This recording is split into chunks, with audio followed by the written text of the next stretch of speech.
35 जोड़े बने हम सफ़र।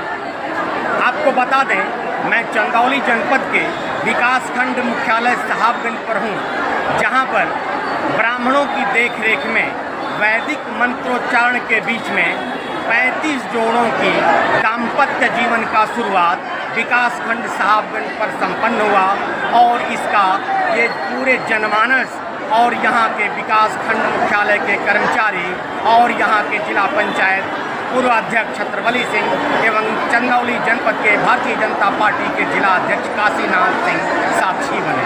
हम बता दें आपको कि उत्तर प्रदेश के ओजस्वी मुख्यमंत्री, तेजस्वी मुख्यमंत्री, तपस्वी मुख्यमंत्री योगी आदित्यनाथ की तमाम महत्वाकांक्षी योजनाओं में एक सामूहिक विवाह आज विकासखंड मुख्यालय साहबगंज पर संपन्न हुआ। ऐसे में मैं आपको ये भी बता दूं कि एक समय ऐसा था जिस समय पैसे के अभाव में हमारी बहनों और बेटियों की शादियां नहीं हुआ करती थी, लेकिन मुख्यमंत्री जी की ये ऊंची सोच, लंबी सोच, भविष्य की सोच को ये सपना साकार कर दिया कि जो हमारी गरीब बहन बेटियां हैं, सरकारी और सरकारी तंत्र के जितने भी प्रतिनिधि हैं, सब लोगों को मिलाकर ये शादियां संपन्न की जाती हैं।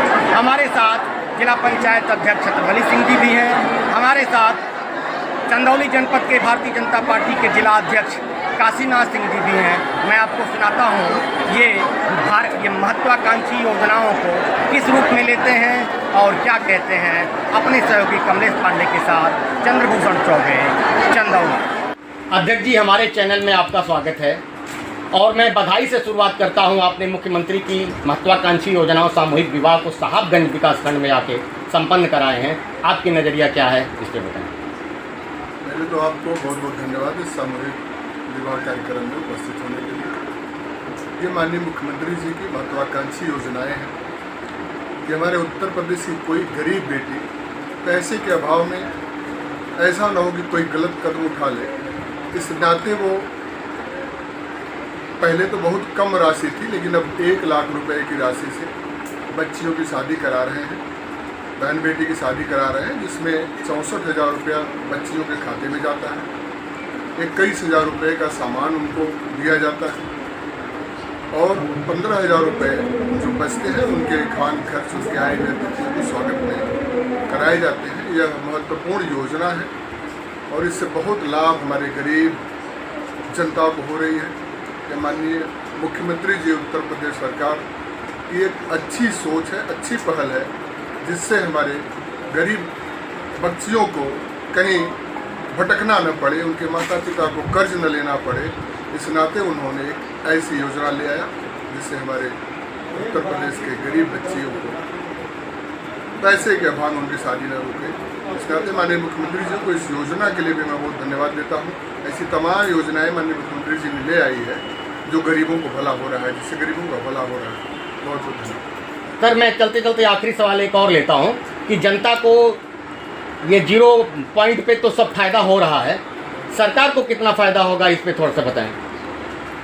सरकार फायदे पे काम ही नहीं करती। सरकार हमेशा समाज के लिए काम करती है, देश के लिए काम करती है और उसी देश और समाज के काम में ही सबका भला होता है। सरकार हमेशा अपने फायदे के लिए काम ही नहीं करती। धन्यवाद सर, धन्यवाद।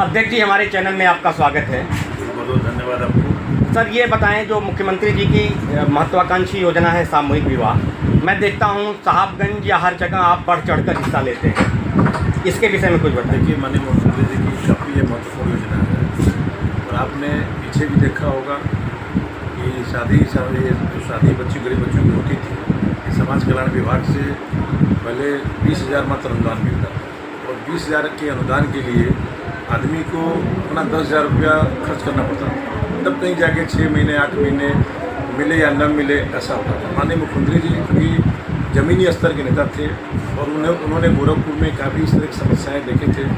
उनके द्वारा पहले काफ़ी सामूहिक विवाह करके गरीब बिटिया का हाथ पीला किया गया था। बहुत ऐसे हमारे क्षेत्र में, अन्य क्षेत्र में, अन्य प्रदेश, इस प्रदेश में, अन्य जिलों में बहुत ऐसे गरीब होते हैं जो सुबह शाम खाने के लिए मोहताज होते हैं, खाना ढंग से नहीं बन पाता उनके घर, वो अपनी बेटी का हाथ पीला कैसे करें। तो माननीय मुख्यमंत्री जी के मन में पीड़ा थी कि चाहे गरीब बेटी जो भी हो हमारी बेटी है, और उन बेटियों का हाथ पीला करने का काम हमारी सरकार करेगी। और आपने देखा कि पिछले 5 वर्ष पूर्व, 3 वर्ष पूर्व 50,000 रुपये की आर्थिक सहायता से गरीब बच्चियों की शादी होती थी। उसके बाद हम लोग अपने तरफ से तमाम सामान करीब 2500, करीब 20-21 हज़ार सामान देके गरीब बिटिया कन्यादान हम लोग करते थे। माननीय मुख्यमंत्री जी ने विधानसभा चुनाव में पिछली बार उन्होंने घोषणा किया था कि 50,000 की धनराशि को बढ़ाकर 1 लाख रुपये कर देंगे। अपने घोषणा के मुताबिक उन्होंने 1 लाख रुपये की धनराशि करके आज गरीब बेटी जो उनको मान सम्मान नहीं मिलता था, आज पूरे विकास खंड में सभी जनप्रतिनिधियों की उपस्थिति में, सभी अधिकारियों की उपस्थिति में पूरे मान सम्मान के साथ उनका शादी विवाह किया जा रहा है। और उनको भी यह महसूस हो रहा होगा कि यह सम्मान सिर्फ योगी जी की सरकार में मिल रहा है, मोदी जी की सरकार में मिल रहा है। और यह निरंतर जब भारतीय जनता पार्टी की सरकार रहेगी, इसी तरह गरीबों का उत्थान, गरीबों का विकास, किसानों का सम्मान होता रहेगा। सर, आखिरी सवाल चलते चलते हमारे चैनल के माध्यम से जनता को क्या संदेश देना चाहेंगे?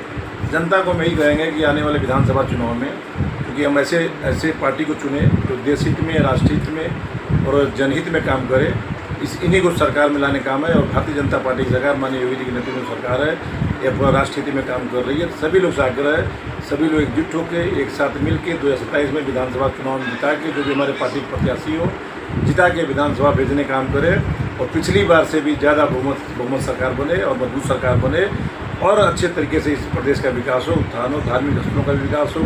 आपने देखा कि हमारे बॉर्डर का विकास हो रहा है। अभी बंगाल में चुनाव हो रहा था, अभी हमारा बंगाल का जो बॉर्डर था खुला था, जो वहाँ के लोग यहाँ पे आके बसते थे लोग, और हमारी जब से सरकार बनी वहाँ से तब तक बॉर्डर सील किया जा रहा है। तो इस तरह यह राष्ट्र हित में काम हो, ये कोई अपने लिए नहीं कर रहा है। भारतीय जनता की पार्टी सरकार हमेशा राष्ट्रीय हित में ही काम करती है। सर, हमारे चैनल को अपने समय दिया इसके लिए बहुत बहुत धन्यवाद।